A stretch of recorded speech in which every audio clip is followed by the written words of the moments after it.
A Country Childhood. Nelson Mandela fought the unjust system of apartheid in South Africa. After a long struggle, the original inhabitants won the right to rule themselves. Nelson Mandela became the first colored president of the nation.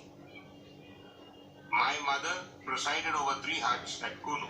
As I remember, these were always filled with the babies and children of my relatives. In fact, I hardly recall any moment as a child when I was alone.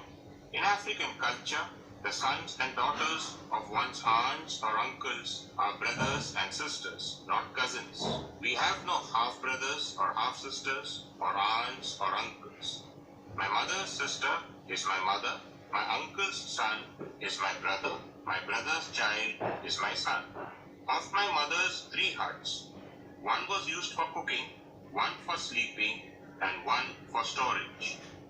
In the hut in which we slept, there was no furniture in the proper sense. We slept on mats and sat on the ground. I did not discover pillows until much later. My mother cooked food in a 3-legged iron pot over an open fire in the center of the hut or outside. Everything we ate, we grew and made ourselves.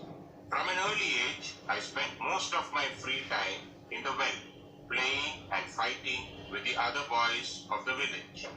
At night, I shared my food and blanket with these same boys. I was no more than 5 when I started looking after sheep and calves in the fields. I learned to gather wild honey, fruits, and edible roots. I could swim in the clear, cold streams and catch fish with strong thread and sharpened bits of wire. I also learned to stick fight. I learned to love the well, the open spaces, the simple beauties of nature, the clean light of the horizon. As boys, we were mostly left to ourselves. We played with toys that we made ourselves. We made animals and birds out of clay. We made horse-drawn sledges out of tree branches. Nature was our playground. We sat on flat stones and slid down the face of the large rocks. We did this until our backsides were so sore we could hardly sit up. I learned to ride atop calves after being thrown to the ground several times. One got the hang of it. When Nelson Mandela grew up, he became the leader of the African people. He was a loving man who made friends wherever he went. His one-time assistant, Jess Duarte, relates these incidents about him. He always made his own bed, no matter where we traveled. I remember we were once in China in a luxury hotel, and I said to him, "Please don't make your own bed, because it's against Chinese hospitality." He said, "Call the ladies who clean the room." When they came, he explained to them that he always made his own bed. They should not feel insulted. He didn't ever want to hurt people's feelings. Here is an incident told by Richard Stengel, who worked with Mandela on his autobiography. It happened on an aeroplane trip in Natal in South Africa. As soon as Mandela boarded the aeroplane, he picked up a newspaper and read everything in it. I was sitting right across him, and he pointed out of the window. I saw to my horror that the propeller had stopped working.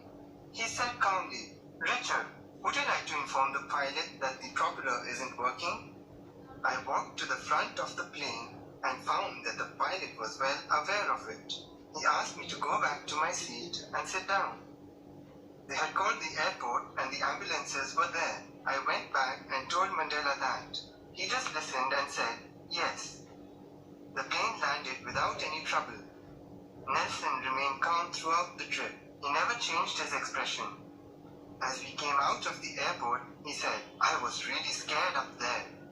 Then I realized that this is what courage is all about. Courage is not about being scared. Courage is being terrified and not showing it. I got courage by looking at him because he was pretending not to be scared, and that's what he did his whole life. This is what made him so great. Nelson Mandela was awarded the Nobel Peace Prize in 1993. He passed away at his home in Johannesburg in December 2013.